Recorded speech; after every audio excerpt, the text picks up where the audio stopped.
Et salut les gars, j'espère que ça va. Aujourd'hui nous sommes là on va parler du deck Rwagada, beaucoup du deck Rwagada surtout. Parce que aujourd'hui je vais vous présenter, je pense, la decklist finale qui arrivera jusqu'au 28, qui tiendra jusqu'au 28, c'est-à-dire jusqu'au Worlds. Puisque les Worlds vont inscrire du coup la méta. Oui, ils vont inscrire la méta, hein, littéralement, des decks qui vont avoir fonctionné ou pas au Worlds, du coup. Donc on verra bien quel deck est le mieux. Donc, je vais donc parler du coup de cette decklist qui est celle-là, la mienne, hein, littéralement, qui est bel et bien la mienne, et qui est en fait une version modifiée, qui est une version donc, que j'ai modifiée. Enfin, en fait, la decklist que je vous ai montrée la dernière fois, je l'ai juste modifiée, refaite, et remise à mon goût. Et puis surtout, je l'ai, évidemment, on va dire améliorée. Oui, non, hein, évidemment. Hein. Je ne l'ai pas spécialement améliorée, on va dire. Je la refais un peu à mon goût et puis à mes envies et la manière dont je voudrais gérer certains match-up. Gérer certains match-up et puis ouais, enfin, voilà, c'est ma decklist quoi. C'est ma decklist. Donc, pour la decklist, je vais éviter de reparler trop des trucs de base comme du coup le fait qu'Iramolo c'est Rwagada. Rwagada reste l'outil principal qui permet de défausser du coup la carte du dessus du deck. Enfin, qui permet avec son attaque de défausser la carte du dessus de ton deck. Et d'utiliser l'attaque du Pokémon s'il n'a pas d'encadre de règle. Enfin, si la carte que tu as défaussée de cette manière est un Pokémon sans encadre de règle, alors tu peux utiliser ses attaques. Tu peux utiliser l'une de ses attaques à la place. Enfin, tu peux utiliser l'une de ses attaques. De toute façon, sinon, si tu le fais pas, si tu défausses pas un Pokémon, elle ne fait rien. De toute façon, là, elle te défausse juste la carte, c'est tout. On va donc avoir Metalos Kyurem, ça, je l'avais déjà expliqué. Metalos Kyurem, sachant que je joue un Metalos et deux Kyurem. Deux Kyurem, c'est une obligation, hein. On n'en joue pas plus ni moins, ça ne sert pas à grand chose d'en jouer 3, mais c'est un peu désavantageux, c'est un petit peu désagréable de ne pas en avoir deux, puisque on voudrait l'avoir à chaque fois, c'est très pratique, ça met une pression assez forte sur par exemple le Shaming, parce que si le Shaming tombe, il y a Kyurem qui passe, il y a des chances que le Kyurem juste passe par là. Voilà. Et évidemment, Metalos, on en joue un. Personnellement, j'en joue qu'un seul. Il y a des decklists qui en jouent deux, et il y en a même des decklists qui jouent un Metalos plus une autre carte. Un Kuro-singe, c'est pas le même que celui-là qui sert à Festival Lead. C'est un Kuro-singe de type combat qui est capable de one-shot l'adversaire. Là, ça n'a aucun avantage par rapport à Metalos, sauf que, si, évidemment. Metalos, il inflige 300 brut. Ok. Mais il te tape uniquement l'adversaire, évidemment. Le Kuro-singe, lui, met les KO les deux Pokémon actifs. Donc oui, il met évidemment il met KO le Pokémon actif de l'adversaire, ok, mais il met aussi le tien, en fait. Il met aussi ton Rwagada à KO. Donc en fait, déjà, j'apprécie très peu cette carte, parce que ça te met souvent à découvert. Il faut que tu mettes une autre carte. T'évites de mettre le Rwagada, parce qu'il y a des chances que s'il y en a qu'un seul, si t'en restes qu'un seul, t'éviteras de le mettre, sinon je peux plus taper. Et ok, ça te permet à Kongorex de rentrer sur le terrain. Sauf que Kongorex, il va se faire taper au passage. Et il s'avère que tu gagnes pas plus de prize à faire 2 fois Metalos qu'à faire Kuro-singe. Bah oui, puisque les deux sont mis KO. Ton adversaire, toi tu récupères X cartes, ton adversaire récupère une aussi. Alors que tu fais un Metalos, 2 Metalos. Ton adversaire, à la fin de son tour, il a récupéré 2 prizes. Toi, tu as récupéré, je sais pas, X prize, hein, normalement 3 prizes à ce stade. Normalement, sur ça, c'est 3 prizes. Sur ce cas-là, c'est 2 ou 3 prizes. T'as fait Kuro-singe, t'as mis KO 1. Prenons, t'as bien KO 3 prizes. Avec. T'as pris une. Ton adversaire a pris une prize dès le départ, parce qu'il y a Kuro-singe qui t'a KO. Puis, tu mets un Pokémon, et faut que tu sois sûr qu'il soit capable d'encaisser le coup. Hein. Parce que sinon, il récupère une deuxième prize. Mais même s'il encaisse le. Et puis, même. En dehors du fait que t'as récupéré, ok, il n'a pas récupéré de prize, du coup, t'as encaissé le coup, mais maintenant il est sensible à l'ordre du boss. Donc, en fait, je trouve que ça désavantage plus qu'autre chose que de faire double Metalos. Voilà. Même si, par contre, effectivement, faire double Metalos te coûte plus cher en ressources. Hein. Il y a des chances que ça coûte un peu plus cher en ressources, ne serait-ce qu'une civière pour notre cas là. Mais souvent, on va pouvoir faire Metalos plus Kyurem si on n'a pas la civière. Souvent, ça va marcher comme ça. Parce qu'en fait, ça fait 410 de dégâts, personne ne survit à ça. Sauf avec les caps. Voilà. Donc voilà, après je vais vous donner évidemment les tips, du coup, des tips de construction et comment on va jouer le deck. Donc voilà, personnellement je joue qu'avec un seul Métalos. Normalement, habituellement, c'est soit 2 Métalos, soit un Métalos Courroux Singe. C'est pour ça que j'ai beaucoup hésité à faire un truc, et il y a des chances que ça arrive plus tard après les Worlds. Il y a des grandes chances qu'après les Worlds je le fasse. Ce Courroux Singe, en fait, ce Courroux Singe là, il y en a un autre qui je trouve est plus intéressant déjà. Enfin, bref. On va continuer. Dans les attaquants qu'on a, on a aussi Zeraora. Zeraora, actuellement, n'est pas utilisé dans exactement tous les decks, mais dans énormément de decks. Puisqu'il vient infliger à un Pokémon. En fait, il défausse toutes les énergies du Pokémon qui utilise attaque. Donc il défausse toutes les énergies pour infliger 210 à un Pokémon X de banc. Bon, 210, ça permet pas d'aller chercher quoi que ce soit. Ça permet pas d'aller chercher un seul Pokémon attaquant. Hein. Souvent, ils ont plus que ça en PV. 220 minimum, souvent. Par contre, ça permet d'aller chercher Fabianos, Miaous, Melofé, Péchaminus, mais Péchaminus aussi, ça peut aller chercher. Qu'est-ce que ça peut aller chercher d'autre? Voilà, aussi Latias, ouais. Voilà, c'est Latias aussi, ça peut aller chercher. Donc, ok. C'est forcément pour ça qu'il est là. Hein. Ça permet, en fait, ça permet d'aller chercher directement sur le banc ce genre de Pokémon qui ne sont pas, qui sont d'ailleurs pas protégés par Shaymin. Oui, parce que sinon, Zeraora aurait autant d'intérêt que Kyurem. Hein. Aurait autant de praticité que Kyurem. Et il faudrait juste Shaymin pour gérer Zeraora. Non, Zeraora est pas si simple à gérer que ça. Il faudrait carrément Beraska. Et Beraska n'est pas joué dans tous les decks du tout. Il y a un seul deck qui le joue. Parce qu'il sait qu'il est sensible, par exemple, il est sensible, notamment c'est Festivalite, du coup, qui est sensible à Lansorien, qui en a besoin. Parce qu'il peut pas se permettre de jouer la cage de combat. Cage de combat, il peut pas se la permettre. Il peut pas se permettre de la jouer, puisqu'il a besoin absolument de la Diode à 7 pour taper 2 fois. Donc il a déjà son stade qui est complètement bloqué. Il peut pas utiliser un autre stade. Enfin, si, il peut en utiliser un, mais c'est très compliqué de gérer les deux en même temps, de faire les deux en fait. C'est très compliqué d'avoir 2 terrains à gérer en même temps, sachant qu'il y en a un qui est quasi obligatoire pour taper. C'est très très complexe. Donc voilà, et du coup, tu es obligé de jouer le Beraska pour te protéger des effets d'attaque. Parce que, en fait, t'as pas d'autre outil, en fait. T'as pas un tool qui fait ça, et puis même si c'était un tool, ça serait super dérangeant, que ce soit un tool spécifiquement.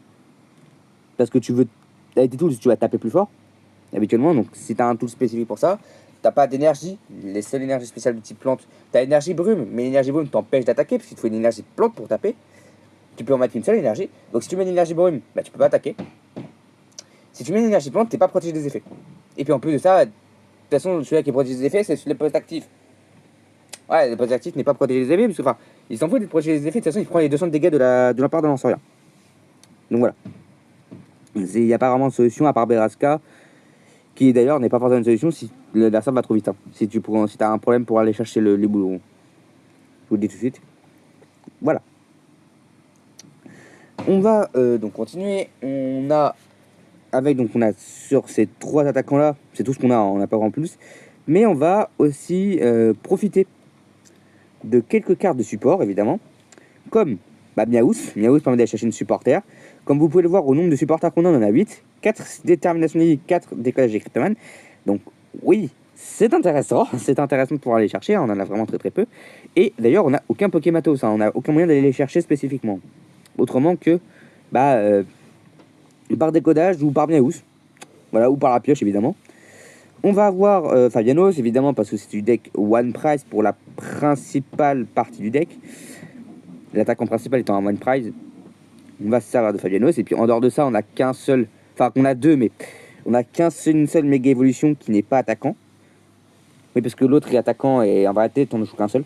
Vous allez voir qu'on va pas jouer Fabianos quand il est là d'ailleurs, hein, pour une simple bonne raison. Pour une raison, et il est pas là pour rien, mais il est pas là pour 150 milliards de match-up. Il est là, c'est un peu une tech. C'est une tech un peu pour un match-up spécifique. Donc voilà. On va donc avoir Fabianos qui va me permettre de piocher 3 cartes à chaque fois qu'on subit un KO, en gros du gros. Enfin, qui, pour être exact, c'est lorsqu'on subit un KO lors du dernier tour de l'adversaire. Alors, pendant le tour, on pourra piocher 3 cartes. Mais on peut pas piocher 3 cartes pour chaque KO qu'on a pris. C'est si on a pris un KO, on peut piocher 3 cartes. Donc même si on a pris 2 KO, on pioche 3 cartes. Hein. Voilà. On va aussi avoir Melofé parce que Rwagada, c'est un type psy. C'est un type psy, donc en fait, on va profiter de ce qu'apporte Melofé, puisque maintenant Melofé dit que les types dragons sont maintenant faibles au type psy lorsqu'il est présent sur le terrain. Et évidemment, c'est donc un avantage pour Rwagada, puisque ça veut dire que Lansorian, il peut one-shot avec Métalos quand il met Melofé sur le terrain. Et puis en dehors de ça, on a un autre truc, c'est on fait juste QRM. On fait juste QRM, souvent les Lansoriens ne jouent pas Shaymin, même si je pense que ça serait bizarre que ce soit pas le cas World. Que ce soit un World, ils ne jouent pas de Shaymin non plus. Hein. Faut se dire que Rwagada est vraiment un match-up terrible sans Shaymin pour eux, je trouve. Évidemment, parce que ça ne veut pas dire que ça soit vraiment forcément le cas. Voilà. De plus, en dehors de ça, on a aussi bien Yarfoudre qui est là, mais en vérité, on n'a pas besoin de Melofé pour Yarfoudre, puisqu'il s'avère de toute façon que Métalos fait déjà 300 de dégâts, donc Yarfoudre qui est KO direct. Il est immédiatement KO. Voilà. Donc voilà. Et on a alors 2 autres supports. On a Latias qui va venir combiner avec Mega Kongwax, vous allez voir. On a Latias qui va servir pour plein de trucs, spécifiquement déjà pour éviter d'avoir tout ce qui va être Curem ou Zerara sur le poste actif, ce qui va être super chiant à avoir. Favianos, Melofé, Miaous, ça nous permet de les switch, et ça nous permet aussi d'avoir juste un pivot. Latias en lui-même est affecté par son propre talent, donc en fait on a un pivot automatique, sauf si on a flotte mèche, sauf si la flotte mèche est sur le poste actif de l'adversaire, ça c'est autre chose. Mais voilà, on a un pivot. Mais surtout, on va aussi avoir Kangourex, et c'est là où Latias vient combiner, c'est que Kangourex, il vient piocher des cartes uniquement s'il est sur le poste actif. Il vient piocher 2 cartes. Si on est sur le seuil, le Kangourex, c'est le poste actif, on peut activer ce talent pour piocher 2 cartes. Ok. Et en fait, ça nous permet de de mettre Kangourex sur le poste actif, on pioche nos 2 cartes, on bat en retraite le Latias, puis on met Rwagada, et on tape avec Rwagada. Et ça, on peut le faire à chaque fois que Kangourex est sur le poste actif. Hein. Et puis d'ailleurs, par ailleurs, on peut le faire à chaque fois que Rwagada meurt en fait, et une KO sur le poste actif. Voilà, pour être exact. C'est en gros ça.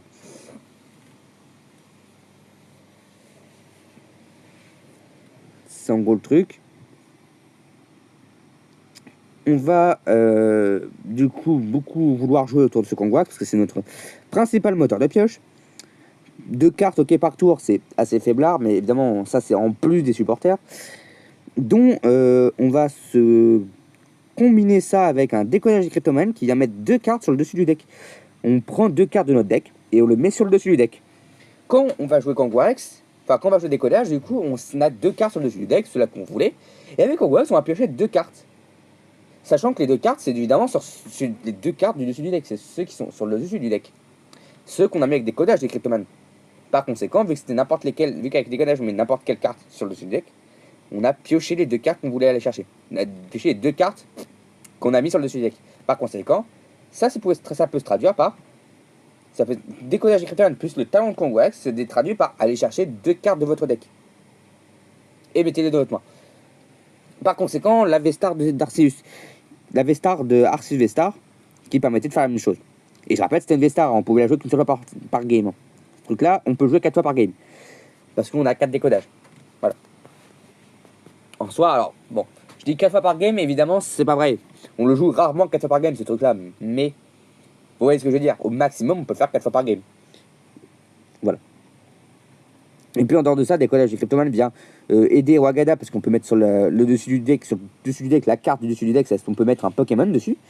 Et puis, même, ça nous permet d'aller chercher plus tard. On a décollage du Cryptoman, on n'a pas de détermination Lily. Décollage des Cryptoman, je mets une détermination Lily sur le dessus du deck. Et je mets autre chose, parce que de toute façon, souvent, vu que mes déterminations Lily va mélanger le deck, c'est pas vraiment pour ça, mais voilà. Ou on va chercher la box aussi, la Secret Box, qui permet d'ouvrir pas mal de ressources, puisque ça va vraiment chercher n'importe quoi. On va vraiment chercher n'importe quoi. Donc en fait, c'est une carte absolue quand on a Kangourex, un décodage. On fait décodage Kangourex, on a chopé les 2 cartes qu'on voulait. C'est aussi pour ça qu'on n'a pas besoin de vraiment plus de supporters que ça. Parce que en fait, rien qu'avec décodage plus Kangourex, on va chercher ce qu'on veut avec. on va chercher ce qu'on veut. Donc, on a vraiment des dizaines et des dizaines de ressources cherchables. Voilà. On va donc on close pour Kangorax parce qu'il n'y a plus vraiment de synergie en dehors de là. En plus de ça, enfin voilà. Vraiment, ça vient juste apporter beaucoup de pioches et beaucoup de stabilité au deck. Hein. On va avoir maintenant deux autres cartes que je n'ai toujours pas parlé.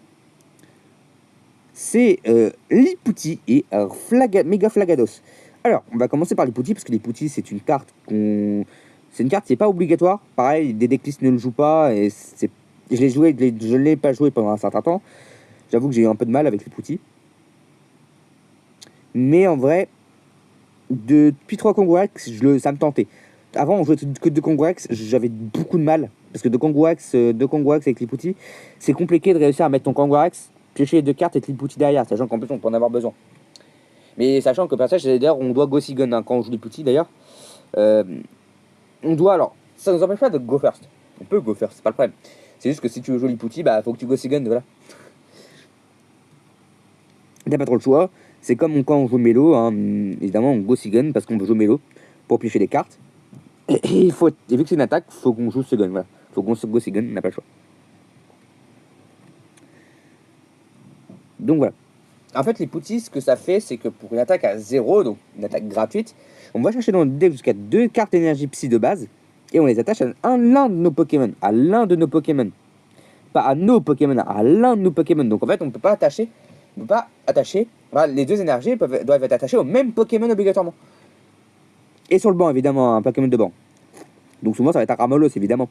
Parce que c'est lui qu'on veut. C'est lui, on veut pas le mettre sur quelqu'un d'autre, en fait. On veut pas trop le mettre sur quelqu'un d'autre.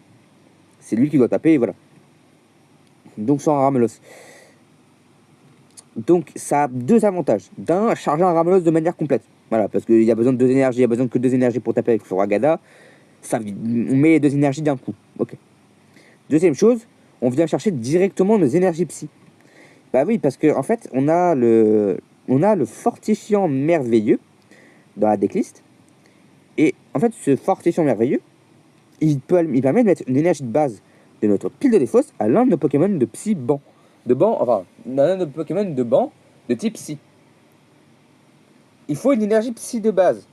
Alors, en fait, le problème, c'est que souvent, ce que j'ai eu comme souci avec sans Lipouti, c'est que cette énergie psy de base, tu vas la chercher avec des codages de Cryptoman, parce que je la chope jamais. Impossible d'aller la piocher. Je la piochais, j'avais des grosses difficultés à la piocher à chaque fois. La piocher de manière régulière. Donc, j'ai décidé d'ajouter Lipouti pour cette raison. Parce que, à défaut de galérer un petit peu entre Lipouti et Kangorax, maintenant qu'il y a 3 Kangorax, ça devient assez facile d'avoir Kangorax au poste actif. Et puis en dehors de ça, même Kangorax en T2 n'a pas forcément besoin de venir. Enfin, en Gossigon n'a pas besoin de venir forcément. Parce que, d'ailleurs, on préfère Lipouti, mais surtout, on a une supporter. Donc oui, dans le cas où on n'a pas la support, dans le cas où on n'a pas de détermination ça fait chier, mais voilà. Et puis sinon, on a aussi la possibilité, évidemment, de Kangorax, qui combine du coup avec des codages. On a le Kangorax, qui peut battre en tête pour mettre Lipouti derrière. Voilà. Évidemment, c'est totalement fonctionnel. Donc voilà. Et on a donc ce Mega Flagados. Mega Flagados qui est une tech contre Festival Lead. Il ne sert à peu près qu'à ça, à vrai dire. Parce que il gère pas, il vient pas gérer du tout Bazookan, il vient pas gérer Sinistrai. En fait, ce qui est chiant, c'est qu'en fait, il manque un petit peu de dégâts pour générer Sinistrai, qui est un match-up dévastateur, qui est horrible. C'est un match-up horrible. Sauf qu'en fait, ce fameux Flagados, s'il a infligé 14 marqueurs de dégâts quand il s'est tapé dessus, parce que, je vais quand même expliquer, Flagados, 330 PV, hein, c'est une méga 330 PV. Ouais, c'est pas super costaud, on s'attendait plutôt à 340 HP pour Mega Flagados, sachant que Mega Flagados, sur le VGC, il est constitué de beaucoup de défense. Il est constitué beaucoup sur ce point-là. En fait, Mega Flagados, il a Tournade comme attaque. Donc en fait, il inflige pour 3 énergies psy, il va infliger 180 de dégâts. Et, lors du prochain tour d'adversaire, s'il se fait taper dessus, donc s'il prend des dégâts, alors il va réinfliger 120 de dégâts au poste actif. Voilà. Donc, ok, très bien. Très bien, bah, ok, why not. Le truc, c'est qu'en fait, ça inflige que 120. Sinistrel ne tombe pas. Bazookan ne tombe pas. Et encore, Bazookan, en vrai, est-ce que j'en ai vraiment. Est-ce que ce serait vraiment chiant qu'il tombe pas? Non, je pense pas. Je pense pas parce que normalement, Bazookan, il est pas forcément match-up aussi horrible que les autres. Alakazam ne peut pas tomber, hein, évidemment, Alakazam ne peut pas crever. Déjà parce qu'il a 14 HP, déjà parce qu'il a, il a 140 HP déjà, et puis surtout, bah, c'est des marqueurs de dégâts, donc ça règle le problème. Et puis même Bazookan, qui est maintenant dans l'Alakazam, ne suffit plus. Voilà, ne suffit même pas, hein, ça suffit même pas. Voilà. Il vient donc gérer Festival Lead, auquel il vient taper, faire un KO. L'autre, s'il vient le taper, s'il vient taper mon Rogada, il tombe directement KO au deuxième tour. Il tombe pendant son KO, enfin pendant, et il tape, il se met KO, et il n'a pas le temps de faire sa seconde attaque. Il n'a même pas le temps de faire sa seconde attaque, il faut savoir. Donc il met que 100 de dégâts minimum, normalement. Enfin, il va mettre entre 100 et 180 de dégâts. Quoique 210, il peut faire aussi. Ouais, 210, il peut mettre aussi. Mais bon, 210, ça commence à être costaud. Hein. Ça veut dire que t'as fait, Gladio et ça fait dire que t'as fait Gladio et Bracelet. Hein. Voilà. Donc c'est quand même super intéressant. C'est quand même du coup très très intéressant. Évidemment. Pour Festival Lead, hein, de toute façon c'est comme ça qu'on va jouer le match-up, on n'a pas trop le choix. Et puis, en fait, ce qui est dommage, c'est qu'avec ce méga Flagalos, on manque d'un tout petit peu de marqueur de dégâts. Si on avait un outil, un tool ou un truc, juste n'importe quoi qui permet d'augmenter des marqueurs de dégâts de 2 lorsqu'il se fait taper dessus, donc lorsqu'il se fait taper dessus, de mettre 20 dégâts supplémentaires, on tue Sinistrai. Et Sinistrai n'a pas de match-up contre Méga Flagalos. Contre Méga Flagalos, il n'a pas de match-up. Malheureusement, il a vraiment pas de match-up contre. C'est en fait juste pas possible pour lui. En fait, il faut qu'il tape sur Sinistrai. Ok, et derrière faire un Spiritomb qui n'est pas très joué dans la decklist. Qui n'est pas une carte ultra jouée dans la decklist. Et Sinistrai ne peut strictement lui rien faire parce qu'il fait que 170 dégâts. Ok, il tue en 2. Mais il s'est fait aussi prendre 4 prize dans la gueule. Il s'est fait prendre 4 prize dans la gueule. Et puis il y a des versions avec Sorcimia où il prend même pas le KO en 2 d'ailleurs. Il y a des decklists, il prend le KO qu'en 3, il prend le KO qu'en 3. Et en plus de ça, il se fait ouvrir en 2. Voilà. Faut quand même le dire que là, il faut faire difficilement. En fait, c'est vraiment pour Sinistrai, c'est très compliqué en fait. Parce que ok, il prend le KO en 2, mais il a perdu la moitié de ses il a perdu quasiment tous ses Sinistrai en fait. Il a juste perdu tous ses Sinistrai au passage, donc voilà. Ça lui a juste coûté sa race. Ça lui a coûté une blinde en fait. Ça lui a juste coûté une blinde. Donc voilà.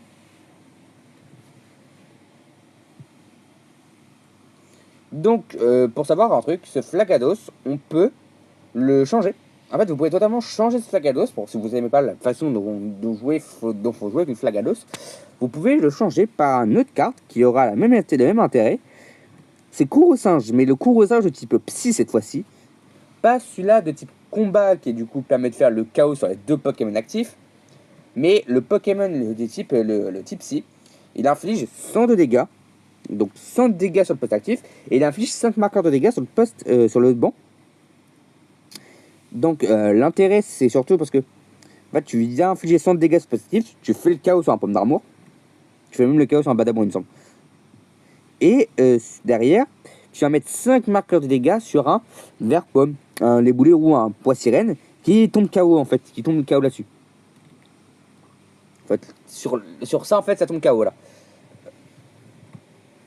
Faut juste faire attention à l'énergie croissante, dans le deck. Dans ce cas-là, parce que l'énergie croissante vient protéger les boulets roux du 5 marqueurs de dégâts, parce qu'il tombe en fait pile KO. Avec l'énergie croissance, il passe à 70 HP et ça ne le tue pas. Donc là, il peut passer son Beraska, et une fois qu'il est son Beraska, vous n'avez plus le match-up, parce que Courrosinge, qui est la seule solution dans le match-up, il n'y a plus de Courrosinge. Voilà, il n'y aura juste plus de Courrosinge. Le Courrosinge ne fonctionne plus. Voilà. C'est pour ça que j'ai préféré faire Flagados qui fonctionne même quand il y a encore Beraska. Même quand Beraska est présent. Voilà. Et ça lui met, je trouve, beaucoup plus de pression, parce que faut se dire quand même que vert pomme, t'en as que 4. Et t'as pas des masses de civières hein, pour le ramener le vert pomme. Sauf que t'as un peu besoin de le faire. Voilà. Donc ça te met vraiment vite en galère. Ça peut vite te mettre en galère, voilà. Donc voilà, on a à peu près fini pour les Pokémon. On va maintenant avoir à parler donc des supporters, enfin des supporters des dresseurs. En dehors de Hyperball et Pokéregistre, hein, on se doute pourquoi ils sont là. Je veux dire, Hyperball, il vient chercher n'importe quelle carte. Kangourex, il vient sortir. Et l'avantage sur Pokéregistre, c'est justement qu'il va chercher Kangourex, Latias, Flagados, Fabianos, Melofé, Miaus. Le Pokéregistre, lui, vient. Lui, l'avantage qu'il a, c'est qu'il coûte que dalle. L'Hyperball, il faut défausser 2 cartes de sa main pour le jouer. Le Pokéregistre, non. Il n'y a pas besoin de défausser quoi que ce soit. Et il va chercher n'importe quel Pokémon sans encadrer règles. Donc, Kyurem, Rwagada lui-même, Metalos et Zeraora principalement. Nipuzi aussi en soi, mais voilà. Et en fait, c'est surtout ça pour ça, en fait, l'avantage qu'il a. C'est que ça va chercher Zeraora, Kyurem et Metalos. Ça va chercher les cartes que tu vas vouloir. Les cartes, ces cartes-là, tu vas mettre sur le dessus de ton deck. Ces cartes-là, tu veux mettre sur le dessus de ton deck pour taper. Pour attaquer avec Rwagada. Tu vas aller chercher avec un seul Poké-registre. Voilà. Avec évidemment l'Hyperball, c'est juste parce que tu as pas mal de Pokémon X que tu voudrais aller chercher, que tu peux aller chercher avec l'Hyperball, mais pas avec le Poké-registre. Voilà. Et puis en dehors de ça permet d'aller chercher, comme j'ai dit, ça permet d'aller chercher Rwagada, Kyurem et Métallo, enfin, comme ça permet d'aller chercher aussi tout la même chose que Poké-registre en vérité. Voilà.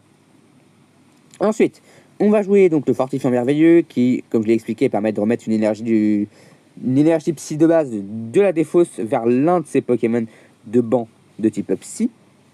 C'est évidemment nécessaire parce qu'on a besoin de 2 énergies pour attaquer. Donc ça nous permet en un seul tour de mettre 2 énergies, donc de charger un Rwagada de manière complète, de manière totale. Voilà. On va avoir la Civière Nocturne. Bon, en vrai, la Civière Nocturne, j'ai pas besoin d'expliquer pourquoi elle est là. On a toujours eu des Civières Nocturnes, ça va d'avoir récupérer soit une énergie psy de base, soit un Pokémon, de ta défausse. Donc très facilement, cette larme est dans ta main. C'est encore mieux ici parce qu'on a besoin de ça pour récupérer Métalos principalement, mais pour récupérer Zeraora, Métalos, Kyurem. Bon, on les veut honnêtement pour remettre sur le dessus du deck. Vous allez voir juste après, mais pour ceux qui ont déjà regardé des autres vidéos, vous savez pourquoi. Hein. Vous savez pourquoi. C'est parce qu'on va la combiner avec Académie de Nuit. Académie de Nuit, en fait, elle nous met une carte. En fait, ce qui a l'avantage, c'est que on a besoin de défausser la carte du dessus de nos decks. Ok. On n'a pas vraiment de moyen, à part décollage des Cryptoman, de vraiment le rendre fiable. Sinon, on le fait au coup de luck, quoi. Sinon. Et au coup de luck, c'est pas assez pour que ce soit méta, hein, évidemment. Coup de luck, c'est pas du tout méta dans ce cas-là. Et puis sinon, on aurait 4 QRM, 4 Métalos, 4 Zeraora. Ça coûte un peu cher en place. Et puis ça suffirait pas d'ailleurs. Et en fait, Académie Nuit, elle vient mettre une carte dans notre main. Enfin, elle nous permet de mettre une carte dans notre main sur le dessus de notre deck. Donc, Métalos, QRM ou Zeraora. Et vu qu'elle est sur le dessus de notre deck, c'est celle-là que c'est avec l'attaque de mon Rwagada, c'est celle-là que tu vas défausser. Si tu remélanges pas ton deck, un passage. On évitera juste. Pensez juste que faites ça à la toute fin. Parce que détermination d'édit, mélange de deck, décodage, remélange le deck et remet le dernier. Enfin, en fait, comment fonctionne le décodage, c'est qu'en fait, décodage, tu prends les 2 cartes, tu les extirpes de ton deck, tu mélanges ton deck et après tu mets les 2 cartes sur le dessus de ton deck. Voilà. Donc évidemment, on évite comme ça. On évite de faire Miaus avant, on évite de faire Miaus dans ce cas-là, ça marche pas. Tout ce qui est Hyperball, Pokéregistre, boîte à secret, évidemment, c'est la même. Donc voilà. Et d'ailleurs, l'énergie télépathique aussi, hein, d'ailleurs. Vraiment, vous devez faire le stade, faites-le à la toute fin. Juste avant d'attaquer, en vérité. Juste avant d'attaquer. Parce que c'est le seul moment où, en fait, tu n'as plus à... C'est le seul moment où tu es sûr qu'en fait, tu ne mélangeras pas ton deck à un moment donné. Voilà. Tu as 150 milliards de faire, donc tu as 150 façons de faire pour mélanger ton deck. Voilà. Donc, vraiment, faisez bien gaffe. Et en fait, du coup, à ce stade, on vient, en fait, rendre le deck fonctionnel de A à Z très facilement. Et surtout, en dehors du fait qu'il est du coup fonctionnel de A à Z, il est viable. Il est viable et constant. Bah oui, parce que ce stade, à part si on me le vire, il faut que je le remette. Mais ça me permet de remettre facilement mon Pokémon, en fait. Et puis ça ne se gère pas sur si j'ai besoin d'avoir support. Ça se gère pas sur le fait que je dois utiliser une supporter. Non, c'est un stade. Un effet de stade que je peux jouer plusieurs fois, effectivement. Mais c'est un stade. J'en ai pas d'autres. J'en ai pas besoin d'autres. D'ailleurs, parce que dans la déclisse, il n'y en a pas d'autres qui. Est-ce qu'il y en a d'autres? En non. Parce qu'on pourrait très bien jouer le jardin des mystères. Le jardin mystérieux, je crois, mais c'est pas d'une grande rentabilité dans le deck. Et puis de toute façon, on a besoin de ce stade, cette académie de nuit, voilà. On va avoir aussi dans notre autres cartes, dans nos autres quelques cartes, l'échange déjà pour commencer, parce que Rwagada, Flagados ne peuvent pas switch sur du terrain, ne peuvent pas switch du poste actif directement sur le banc, ils peuvent pas revenir sur le banc facilement. Or, on peut finir assez coincé déjà parce qu'il y a des trucs avec la paralysie pour certains decks Rwagada que je n'ai pas ici, mais en réalité, il y a des intérêts à l'avoir évidemment. On ne le joue pas pour rien, quoi. Il y a des intérêts à avoir, ne serait-ce que contre Rwagada lui-même d'ailleurs. C'est un très bon truc pour Rwagada lui-même parce que Rwagada est tombé à 120. Avec Drascore, on inflige 100 de dégâts, on paralyse et on empoisonne. Donc 110 à la fin de ton tour, du coup. Et à la fin du tour de l'adversaire, 120. Il est tombé KO au moment. En fait, il tombe KO au moment. On va au moment où il te redonne le tour, on va dire. Où il te redonne l'action, le tour. En fait, il tombe à ce KO à ce moment-là. Voilà. Et puis on peut pas mettre. En fait, et Kangorax n'est pas possible parce qu'on a Metalos qui inflige 300 piles. Qui inflige pile les dégâts pour tuer un Kangorax. Voilà. Et puis, ouais, pareil, Latias, Favionus, machin, enfin. Vous avez compris, quoi. Vous avez très bien compris. C'est pour ça que j'hésite beaucoup. Il y a un de mes outils, et on va en parler juste après. Il a changé mon outil d'une autre façon, parce que j'avais eu l'idée. Voilà. Mais enfin bref, on va en parler juste après. Donc l'échange, c'est principalement pour ça, déjà, parce qu'il y a des coups de paralysie, ça nous permet de le switch. Paralysé, on peut rien faire avec, sauf si on arrive à le remettre sur le banc avec un objet, avec une autre carte avec une carte à sort, souvent. Enfin, avec un effet qui est externe au Pokémon qui est paralysé. Voilà. Donc, Rwagada ici, t'as pas le choix, tu peux pas battre en retraite, du coup. T'es obligé d'utiliser l'échange, t'as pas le choix. On n'a pas d'autre solution. On pourrait jouer certaines déclises jouent Surfer d'ailleurs. Juste pour savoir, certaines déclises jouent un deuxième échange. En fait, ils jouent échange et un décodage écritoman en moins pour mettre un Surfer à la place. Pour mettre Surfer à la place, qui permet de switch en fait. En fait, ça permet de switch. Et derrière, tu peux jusqu'à avoir 5 cartes dans ta main. Voilà. Donc ça peut être utile dans certaines mains, dans certains cas. Ça peut être utile de jouer Surfer à la place. Voilà. En dehors de ça, je trouve que le Surfer n'est pas assez rentable. N'est pas très rentable, je trouve. Mais voilà. On va aussi avoir évidemment le fait qu'avec échange, si on se bloque sur un QRM, donc c'est-à-dire qu'on QRM, qu'on défaut toute une énergie et qu'on n'avait pas d'énergie boomerang, et j'avoue qu'on est un peu baisé parce qu'on ne peut pas mettre 2 énergies sur le poste actif. Directement du poste actif, on ne peut pas en mettre 2. On doit le retraite, on doit le virer, on va réussir à le virer. Et le problème, c'est que switch un Rwagada à 3 de coups de retraite, c'est tout aussi galère. C'est très très galère. Donc, échange vient là aussi. Bien pour ça aussi. On va avoir la casque chance. Parce que quand on reçoit un coup, une attaque, on pioche 2 cartes. C'est vraiment très utile dans le match-up Festivalide avec sur Flagados principalement. Qui permet de piocher des cartes facilement. Et puis sinon, tu mets ça sur un Mega Kangourek, sur un Lipouti, parce que Lipouti va avoir peut-être être visé. Mais souvent, non, en vrai, on voudrait plutôt Ordre du Boss quelque chose d'autre. Mais ça, si on va Ordre du Boss en Kangourax, tu n'es pas forcément sûr de le tuer. Et en vrai, tu mets souvent plutôt sur Kangourax, parce que Kangourax reste un Triprise. Donc une cible de choix à Ordre du Boss.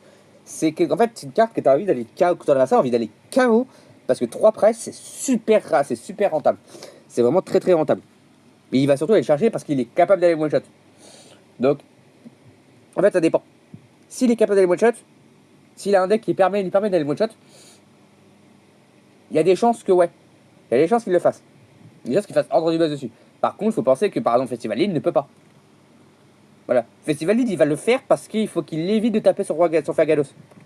C'est ça le truc. C'est la seule chose. Hein. Mais il peut pas, en fait, il peut pas le one-shot, en fait. Enfin, sauf si il peut le one-shot dans un cas précis. Si le combat c'est déjà sur le poste actif, là il peut le one-shot. Sinon il peut pas. Parce qu'il doit faire Ordre du Boss pour le mettre sur le poste actif. Et pour one-shot, il peut pas juste mettre bracelet. Il doit faire soit Gladio, soit bracelet Cassis.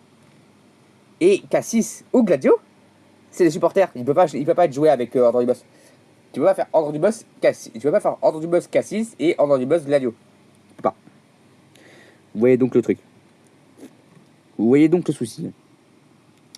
Voilà. On va du coup avoir l'Académie de Nuit, on l'a en 4 copies parce que c'est une carte qui est obligatoire.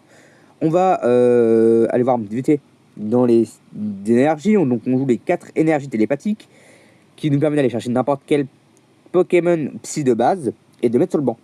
Alors à la fois c'est très intéressant parce que Ramolos est à 80 HP, c'est pour ça qu'on joue pas Peaufin d'ailleurs. On ne joue pas Peaufin, mais en fait 80, Ramolos c'est 80 HP. Donc ça nous permet d'aller chercher les Ramolos, 2 Ramolos facilement. Puis ça nous permet aussi d'aller chercher Melofée, Latias et Lipouti. Ah oui, Lipouti c'est un Pokémon Psy, hein. C'est un truc à prendre en compte, hein. Ça permet d'aller chercher Lipouti lui-même, évidemment. Et les énergies Psy, parce que on a le fortifiant merveilleux, et puis on peut avoir besoin de récupérer une énergie avec la civière d'ailleurs parfois. Et on a aussi l'énergie boomerang, qui dit que si elle est défaussée par l'effet d'une attaque du Pokémon qui l'a possédée, alors elle revient sur ce Pokémon. Alors elle revient de la défausser sur ce Pokémon gratuitement. Voilà. Ça permet du coup de... En fait ça se combine avec Zeraora et Kyurem. Parce qu'ils se défaussent toutes les énergies pour taper. Pour éviter leur attaque, tu défausses toutes les énergies. Donc en fait ton énergie boomerang revient sur le Pokémon derrière. Et te permet de réattaquer au point d'entour. Il faut juste remettre l'énergie sur le poste actif. Voilà. Mais en parlant justement de ça, c'est que justement c'est là où j'avais l'idée de mettre un sablier. J'ai oublié le nom du sablier. J'ai oublié le nom du sablier, le nom exact du sablier. Enfin, l'outil sablier qui permet de remettre à chaque fin de tour, tu peux remettre une énergie de base à au Pokémon actif qui possède l'outil. Voilà. Donc, c'est évidemment utile. Ça vient combiner d'ailleurs avec l'énergie boomerang parce que en fait on peut faire Kyurem, énergie boomerang, sablier, t'es full chargé direct. C'est principalement pour ça qu'on fera, mais l'avantage en fait qu'il a de sablier dans le deck, c'est que déjà d'un, c'est pas une énergie, donc ça permet de se combiner avec que des énergies psy de base ou une énergie télépathique plus énergie psy de base. Ce qui je trouve vachement pratique quand t'as Lipouti d'ailleurs. Ce qui peut être vachement pratique quand t'as Lipouti. Et puis sinon, en dehors de ça, ça vient aussi se chercher avec la boîte à secret. L'énergie boomerang, on peut pas. L'énergie boomerang n'est pas récupérable sur une boîte à secret. Le sablier, lui, oui. Le sablier, oui. Pour son cas, on peut. Voilà. C'est aussi l'un de ses avantages. Mais personnellement, j'ai plutôt là décidé de faire casque chance. Après, qui dit que plus tard, j'aurai pas énergie boomerang, casque chance et sablier, les deux en même temps. Les deux, hein. Le sablier peut être aussi très intéressant sur ce point-là. Le casque chance, souvent, on va pas vouloir aller le chercher avec le coffre. Enfin, on va aller le chercher avec le coffre parce qu'on veut jouer le coffre autrement. En fait, on va pas jouer le coffre pour aller chercher le casque, mais on va chercher le casque parce qu'on a joué le coffre pour aller chercher autre chose à la base. Donc souvent, par exemple, on fait la boîte à secret, on va aller chercher une décollage des cryptomènes, mais on va prendre le casque au passage, parce que de toute façon, on n'a pas d'autre moyen d'aller le chercher de toute façon. Enfin, on va le prendre au passage, parce que de toute façon, l'outil, il n'y a que le casque qu'on peut récupérer sur la partie outil du coffre. Parce que le coffre, pour rappel, le coffre, tu dois défausser 3 cartes de ta main pour jouer le coffre, mais par contre, en échange, tu vas chercher une supporter, une objet, enfin, une carte supporter, une carte objet, une carte stade et une carte outil. La carte outil, il n'y a que le casque chance dans le deck pour aller la chercher. Voilà. Puis en dehors de ça, ça vient aussi chercher le stade, qui est, comme j'ai dit, obligatoire dans le deck. Obligatoire, on l'a joué en 4 copies, c'est pas pour rien.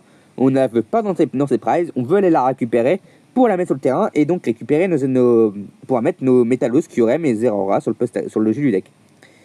Oui, parce que Métalos, Kyurem ou Zeraora, vous allez le entendre très souvent, mais c'est les 3 là en fait qu'on veut utiliser en attaque. On veut pas vraiment utiliser les autres, enfin Flagados pour Festival League quoi. Et peut-être Melofée, mais Melofée, je vois pas dans quel match-up on s'en servirait plus que Roigada. Dans le cas, oui, si, dans le cas où on peut pas mettre autre chose que Melofée sur le poste actif en fait. Dans le cas, on peut pas mettre un truc sur le dessus du deck pour taper avec Roigada. Melofée a l'avantage d'être au moins stable sur ce point-là.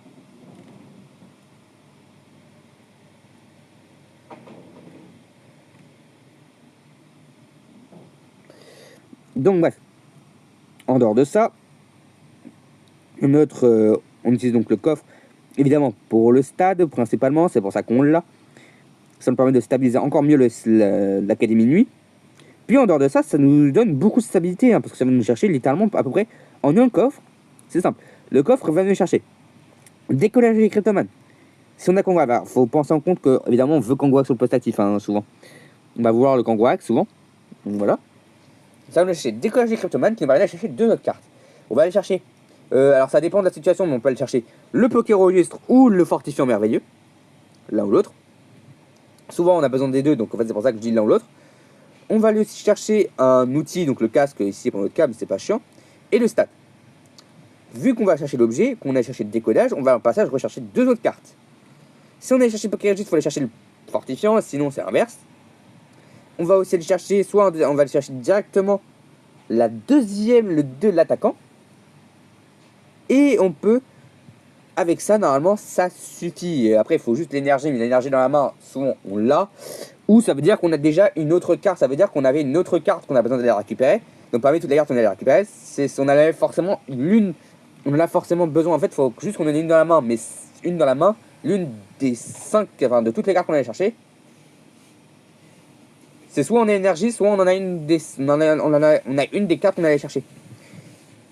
Souvent c'est pas compliqué, on l'a. On a forcément une carte de ce stade-là. Et puis en dehors de ça, on a moyen d'aller chercher autrement. Wagada, allez le chercher, un Poké-Registre. Poké-Registre pour aller chercher aussi du coup Kyurem, Métallos et Zeraora, voilà. On a plein de solutions comme ça. En fait, la boîte à secret vient vraiment te donner un tour complet à elle toute seule. Quasiment un tour complet à elle toute seule pour être tout ça. Voilà. Mais du coup, dans les decklists, parce que là j'ai donné ma decklist, mais il n'y a pas que la. À tout moment, vous voulez peut-être changer un petit peu des petites conneries du genre, du truc du genre. Donc, comme j'ai dit, on peut changer Flagados pour mettre Kourousinge à la place. Kourousinge, qui cette fois-ci, par contre, fait qu'on n'a pas de. En fait, c'est Wagada qui va devoir taper cette fois-ci, même dans le match-up.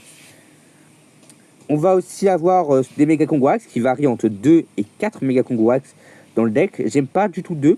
Et 4, je trouve que ça coûte un peu trop cher en place. Cette carte-là, je trouve que 3, c'est un peu le compromis. C'est vraiment le bon compromis, en fait. Parce qu'en fait, tu as suffisamment de Kongouax pour pas trop te bloquer sur le fait de ne pas l'avoir, de ne pas être capable d'aller la récupérer. Et ça te coûte pas trop de place. Et ça te coûte pas trop de place. Voilà. Sinon, en dehors de ça, Kyurem, Latias, obligatoire. Lipouti, vous n'êtes pas obligé de le mettre. Ça coûte une place, mais vous n'êtes pas obligé de le mettre dans le deck. Moi, je l'ai mis parce que, comme j'ai dit, j'ai beaucoup de difficultés à aller chercher l'énergie psy de base en dehors de décodage. Donc voilà. Enfin, non, pas de... En fait, souvent, c'est qu'à chaque fois, l'énergie psy, je dois défausser avec Hyper Ball. Donc, en fait, ça m'arrangerait plus de l'avoir, en fait, directement s'attacher, en fait, directement sur le Pokémon. Ça m'arrangerait plus. Voyez-vous. Et puis, en dehors de ça, Lipouti vient attacher 2 énergies psy de base à un Flagados qui a besoin de 3 énergies. Je rappelle. Donc, en fait, ça nous évite de devoir faire fortifiant spécifiquement. On a juste besoin de remettre une énergie supplémentaire pour l'attacher au prochain tour. Enfin, on a besoin d'une énergie supplémentaire au prochain tour pour l'attacher au Flagados. Voilà. C'est tout. Donc voilà. Métallos, c'est... Alors moi, j'ai que Métallos, mais souvent, vous pouvez jouer 2 Métallos. Ou Métallos plus Kourousinge de type combat. Voilà. Personnellement, je ne joue que Métallos en une seule copie. Voilà. Favianos, Melofé, Miaous, c'est dans toutes les decklists. Ça, t'as pas trop de choix. Zeraora, c'est pas dans toutes les decklists. Mais je préconise comme quoi il est un peu obligatoire dans la decklist parce que ça permet d'aller chercher, comme j'ai dit, tous les Pokémon de support. Tous ces Pokémon X de support en fait. Latias, Favianos, Péchaminus, Melofé, Miaous. Pour ceux que je me rappelle là en tête. Que j'ai en tête. Pour principalement ceux-là. Sachant que Favianos est joué à peu près dans toutes les decklists. Que Péchaminus est joué dans toutes les decklists. Joué dans 80% des decklists ténèbres. Melofé, la même chose pour les Tipsy. Miaous, énormément de decks le jouent aussi. Il n'y a que Latias. Et Latias est joué dans toutes les decklists de base. Donc toutes les decklists qui se jouent avec quasiment uniquement des Pokémon de base. Ou des decks qui jouent avec Kongouax. Comme moteur de pioche. Voilà. Décodage de Gryptoman, comme je l'avais dit avant, je l'ai mis en 4. Mais souvent on va aussi l'avoir joué en 3. Par contre, à savoir, si vous le jouez en 3, ça veut dire que vous avez une autre supporter à la place. Vous ne remplacez pas... En fait, Décodage de Gryptoman n'est pas remplacé par une autre carte. Par n'importe quelle carte, elle est remplacée par une autre carte de pioche. Souvent.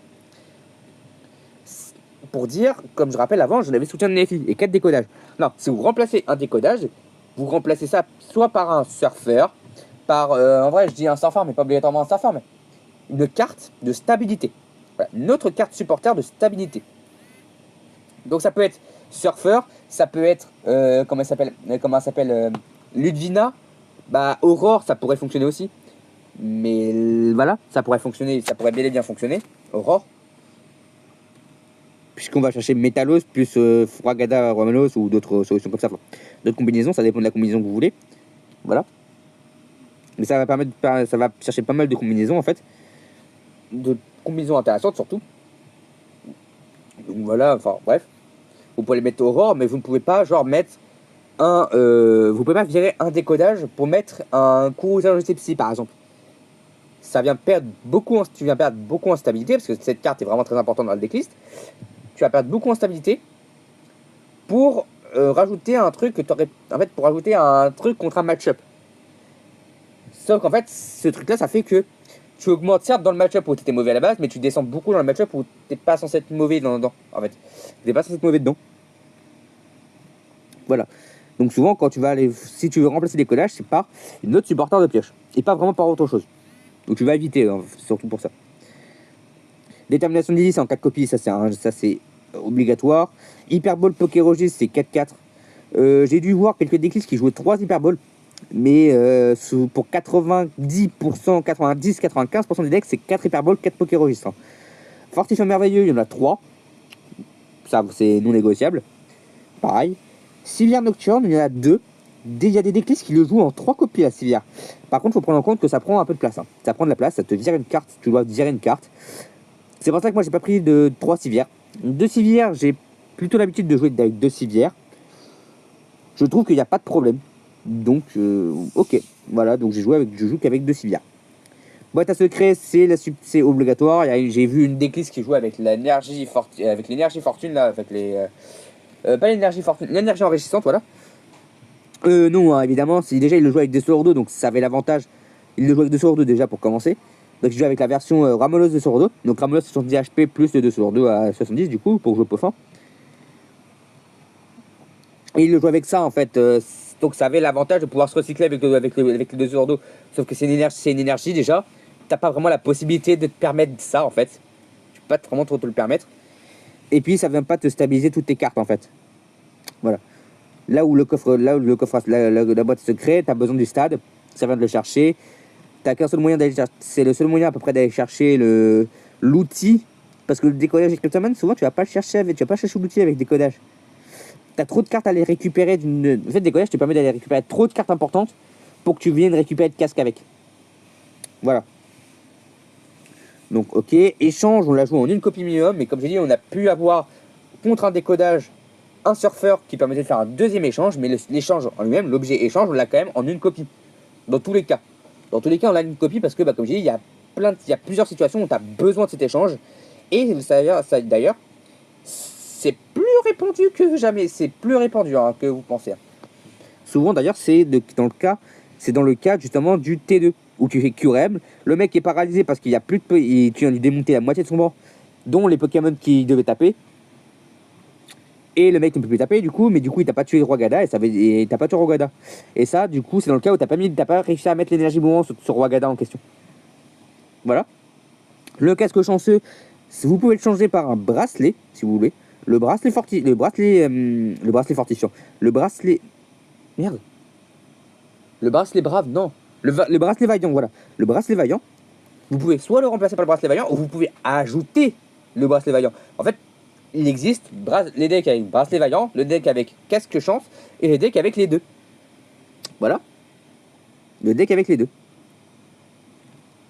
Puis en dehors de ça, j'avais pensé du coup, comme j'ai dit, à Sablier. Alors, Sablier, certaines déclistes jouent Sablier, mais du coup, il joue pas énergie boomerang, et il joue aussi plus d'énergie psy d'ailleurs.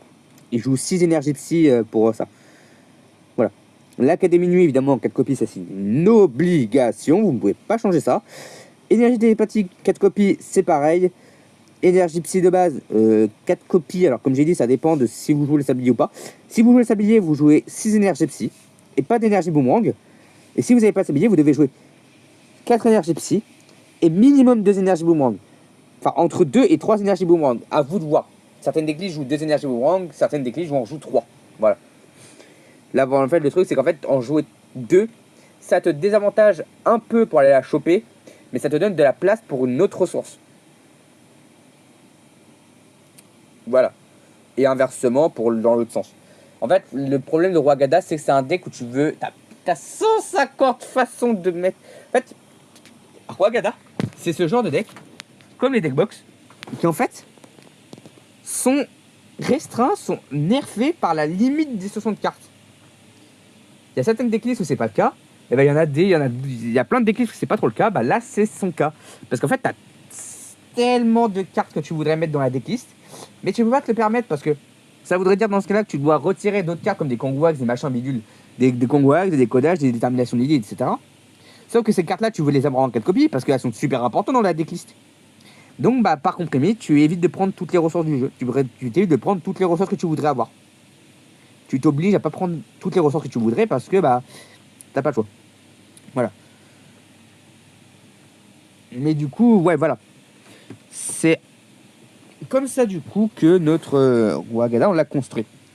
Comme ça qu'il est à peu près confectionné. Hein. Comment on peut le faire, comment on peut le modifier surtout. Pour que vous le sachiez, je sais pas en vrai si j'ai essayé de me concocter une game. J'ai fait une game. Comme c'était prévu au départ, quoi, en gros. Mais du coup, voilà. On a du coup ce. En fait, sur Wagada, il reste très très fort. Hein. Faut penser que le deck il reste très très fort parce qu'il est très polyvalent. Et d'ailleurs, vous avez sûrement pour les personnes un peu plus aguerries, il y a un petit truc qui vous titille là, du coup. Et en réalité, bon, bah, dans Wagada, on sait pourquoi on le joue pas. Parce qu'en fait, dans Wagada, on peut aller chercher déjà tous les Pokémon bans ou post-actifs. Il y a Kyurem qui va chercher à peu près tous les Pokémon qui sont fragiles. Zeraora qui va chercher tous les Pokémon de soutien, tous les Pokémon ex de soutien. Donc tous ceux qu'on voudrait ordre du boss d'ailleurs. Et aussi, on a Metalos pour tuer sur le post actif. C'est pour ça qu'il n'y a pas d'ordre du boss dans le deck. On n'a pas d'ordre du boss déjà parce que ça nous consomme moins de place déjà de faire comme ça. Parce que même sans ordre, même avec ordre du boss, je pense qu'on jouerait ces cartes-là. Et en fait, on a juste toutes les ressources pour ne pas avoir besoin de jouer ordre du boss. Parce qu'on va déjà chercher, en fait, on peut déjà aller chercher un peu tout ce qu'on veut. On peut déjà aller chercher tout ce qu'on veut, en fait, dans la decklist. Enfin, sur le terrain adversaire, en fait. Sans difficulté. Enfin, sauf s'il y a Shaymin, dans ce cas-là, bon, Kyurem, tu te baisais, mais... Voilà. Bon, on va quand même se faire une petite game pour vous montrer un petit peu l'efficacité de la decklist. Je vais vous retrouver là-bas. Bon, il n'y aura, je pense, pas de vidéo, parce que là, on a eu la maintenance jusqu'à 23h du mat, donc forcément, je n'ai pas pu faire les matchs mardi. Lundi, j'ai pas pu les faire non plus pour une autre raison. Et mercredi, j'aurai jamais le temps de les faire. Sinon, je vais avoir des gros soucis avec le montage qui après, trop va se faire. Donc, je vais plutôt vous dire, que la fin de la vidéo se termine là parce que du coup, je peux plus faire les games. Voilà. Donc, on les aura sur notre vidéo. Du moins, j'espère que cette vidéo vous aura plu. C'était Chaos et à toutes.